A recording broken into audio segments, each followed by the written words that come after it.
আমার মায়ের পেটের বোন আমার জীবনটা নষ্ট করে ফেললো। ভগবান যেন এমন বোন পৃথিবীতে শত্রুকেও না দেয়। আমার যখন 15 বছর, আমার বোনের তখন 18 বছর। আমার বোনের বিয়ে হয় খুব ধুমধাম করে। আমার বাবা আমাদের দুই বোনকে খুব আদর করেই লালন পালন করে বড় করেছে। আমরা খুব বেশি বড়লোক ছিলাম না, মধ্যবিত্ত ফ্যামিলি ছিলাম। তবে অনেক বেশি অভাবও ছিল না আমাদের জীবনে। আমার বোন ছোট থেকেই নিজের বুঝটা খুব ভালোই বুঝতো। ও কখনো কারো চিন্তা করতো না। খাবার খেতে বসলে নিজেরটা খেয়ে উঠে যেত। ও কখনো আমাদের জন্য ভাবতো না আমরা কি খাবো, আমাদের খাবার আছে কি না। পাতালে চেয়ে দেখতো না যে আমি আর আমার বাবা মা আমরা কি খাবো। নিজেরটা খেয়ে সবসময় উঠে যেত। যাই হোক, ওই সব কথায় পরে আসি। বোনের বিয়ের সময় বোনকে সোনা দিয়ে মুড়িয়ে বোনকে বিয়ে দেওয়া হয়েছিল। আমার বাবার জীবনে যত পুঁজি ছিল সব কিছু দিয়ে আমার বড় বোনের বিয়ে হয়। আমার বাবা সামান্য প্রাইমারি স্কুলের টিচার ছিল। যেহেতু সরকারি ছিল, তাই সে যখন রিটায়ার হয়েছে ভালো একটা টাকা পেয়েছে। সেই টাকাটা দিয়ে আমার বোনকে বিয়ে দেয় এবং আমাদের গ্রামে কিছু জমি জমা ছিল, সমস্ত বিক্রি করে আর বোনের সোনার গয়না ধুমধাম করে বিয়ে দিয়ে বোনের শ্বশুরবাড়ির লোকজনকে জাঁকজমকভাবে খাইয়ে দাইয়ে সব কিছু করেছে। আমার বোনের শ্বশুরবাড়ি থেকে কেউ কখনো কিছু চায়নি, কারণ তারা ভালোই অবস্থাপন্ন ছিল। তাদের কোনো কিছুই আবদার ছিল না। আমার বোনের স্বামীর দুই ভাই। শুনেছি ছোট ভাইটা নাকি কানাডা থেকে লেখাপড়া করে।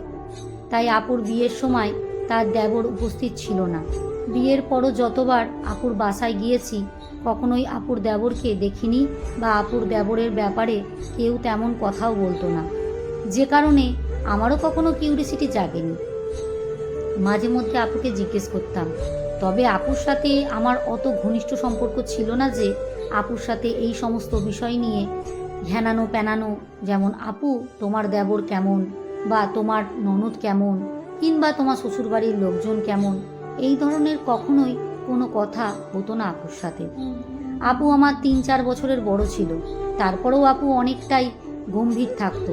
মানুষ বোনকে দেখতাম বোনের সাথে কত কথা শেয়ার করে, কত চঞ্চল থাকে, কিন্তু আমার বোনটাই একদম অন্যরকম।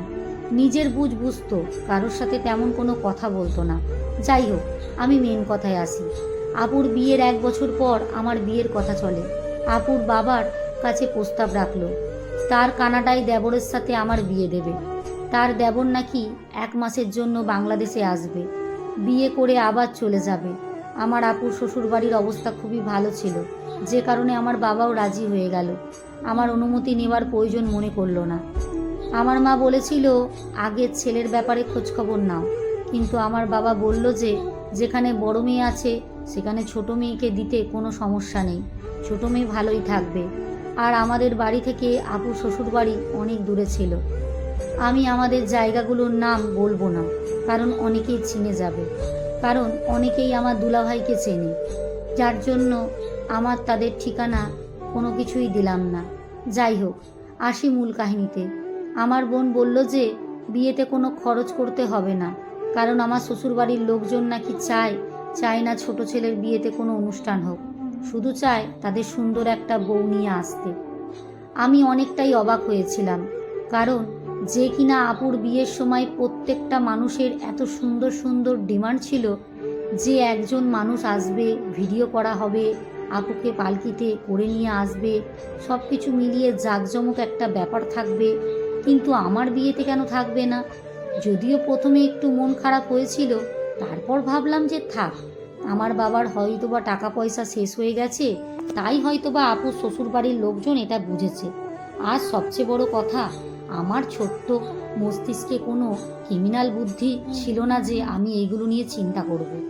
বিয়ের 4-5 দিন আগে আমি আমার মাকে বললাম যে মা, যে ছেলেকে আমি বিয়ে করব সে ছেলেকে তো আমি দেখিই নাই, আপু এখনো পর্যন্ত কোনো ছবিও দিল না। তারপর আপুর কাছ থেকে কখনো শোনাশুনি তার দেবর কেমন, আপুকে বলো না একটা ছবি দিতে। মা এই কথাটা বাবাকে জানালো।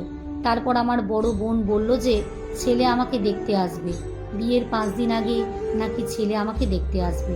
যাই হোক, আমি অনেকটাই খুশি ছিলাম যে আমার দুলাভাই যেহেতু এত ভালো, নিশ্চয়ই তার ভাইও অনেক ভালো হবে। দেখতে আসার আগে বলা হলো যেন আমাদের বাড়িতে বেশি মানুষ না থাকে, খুবই ঘরোয়াভাবে আমাকে দেখে যাবে। আসবে শুধুমাত্র আপু, দুলাভাই আর আপুর শাশুড়ি আর তাদের ছেলে, যার সাথে আমার বিয়ে হবে। যাই হোক, আমাকে শাড়ি টাড়ি পরিয়ে রেডি করানো হলো।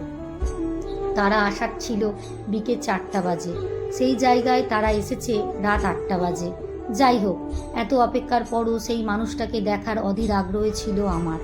রেডি হয়ে বসেছিলাম, কিন্তু আমাকে দেখতে আসলো শুধুমাত্র আপুর শাশুড়ি, আপু আর দুলাভাই।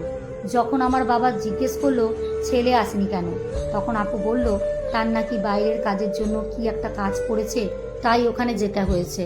আমাদেরকে এটাও বলা হয়েছে যে আমার স্বামী মানে আপুর দেওর নাকি স্টুডেন্টদেরকেও কানাডা পাঠিয়ে থাকে। তারপরেও বলা হয়েছিল যে বিয়ের দিন একেবারে আমাকে দেখে আমাকে নিয়ে যাবে। মানে ছেলের ছবি দেখালো। ছেলের ছবি দেখে আমার পছন্দই হয়েছে, কারণ দেখতে সুন্দর ছিল, দুলাভাইয়ের মতনই ছিল, শুধু দুলাভাইয়ের থেকে একটু বেশি লম্বা ছিল। তারপরে চলে আসি বিয়ের সময়। আমার হলুদটাও করতে দেয়নি, বলেছে যে সব কিছু নাকি তারা তাদের বাড়িতে গিয়ে করবে, অনুষ্ঠানও করবে। বিয়ের দিন রাতের বেলা যখন আমাকে কেবিন করিয়ে নিয়ে যাচ্ছিল কান্নার জন্য, ভালো করে আমি আমার স্বামীর মুখটাও দেখতে পারিনি। কান্না করতে করতে গাড়িতে উঠলাম। আমাকে তো বিদায় করে দিচ্ছে, কিন্তু একদিক দিয়ে খুশি ছিলাম যে আমার বোনের বাড়িতে যাচ্ছি, আমার বোন আর আমি মিলে একসঙ্গে থাকবো। কান্নার মাঝে অনুভব করলাম একটা হাত আমাকে তীব্রভাবে শক্ত করে ধরে রাখছে, যে হাতটা থেকে আমি হাত ছাড়তে পারছিলাম না, চোখের পানি মুছবো বলে এতটাই শক্ত করে ধরে রাখা হয়েছিল। কিন্তু তখন নতুন বউ থাকার কারণে আর অতিরিক্ত কান্নার কারণে কিছু বুঝতে পারছিলাম না, বা হাতটা সরাতেও চাইছিলাম না।